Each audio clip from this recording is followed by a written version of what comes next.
تتتالى فصول الاعتداءات والمضايقات على الصحفيين التونسيين مرة أخرى، مشاهد تعيدنا إلى زمن كانت فيه الكلمة الحرة تحجب قبل أن تنشر وتمنع فيه المعلومة إلا على من والى السلطة. فاليوم تتكرر الانتهاكات في حق الصحفيين أثناء أداء واجبهم ونقلهم لآخر المستجدات.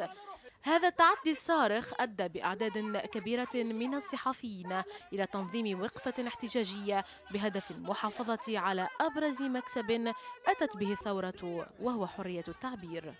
اليوم الصحافه التونسيه في لقات روحها في موقف محرج جدا، لازم تكون تدافع على حقوقها، لازم تكون تدافع على الوجود نتاعها، لانه ما نجمش نحكي على جمهوريه ديمقراطيه وجمهوريه مدنيه متقدمه من غير ما نحكيو على حق الاعلام. اليوم الصحفيين لازم يكونوا يد واحده ضد العنف وضد محاولة معناها الترهيب نتاع الإعلام أو محاولة السيطرة عليه أو محاولة تعنيفه، أو هذا الكل يلزم يكون مدان قانونيا ومدان مدنيا ومدان على جميع الأصعدة.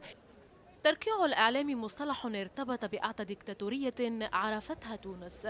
ظن كثيرون أنه ولى مع زمن الاستبداد، وأن دستور الثورة قد جاء اليوم ليضمن هذا المبدأ الأساسي حتى لا يعود الإعلام إلى بيت الطاعة من جديد. وصلنا نضربوا بال15 ب18 صحافي في النهار، سواء من أجهزة أمن ولا من غيرها، حتى روابط حماية الثورة. فما أطراف سياسية في معناها تمشي باش تغطي لهم تظاهرات نتاعهم تقاموا بالاعتداء علينا. فما منظمات اللي اعتدت علينا. شفنا عديد المحاولات، ولأنه كل طرف يحاول أنه يسيطر على الصحافة.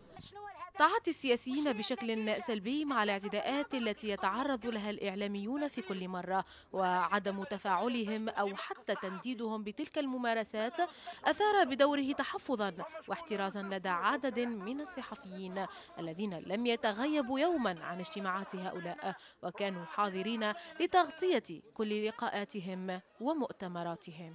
لم نرى من الأحزاب السياسية أي تنديد أو أي بيان يندد بما تعرضنا إليه من التعنيف. نحن لا نطلب أن يتم توظيفنا من قبل الأحزاب السياسية التونسية من أجل خدمة الأجندات السياسية في تونس أو الحملات الانتخابية التي بدأ التحضير إليها، بل نطالب فقط أنه يقف معنا سياسيين في إطار المحافظة على ما اكتسبناه من حرية تعبير.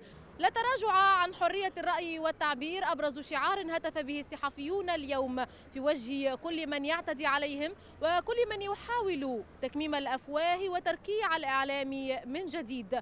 فحرية الرأي والتعبير مكسب ومبدأ تم افتكاكه من الطاغية بعد نضالات طويلة ولا يمكن الاستغناء عنه مرة أخرى. يسرى والناس، قناة الاتجاه، تونس.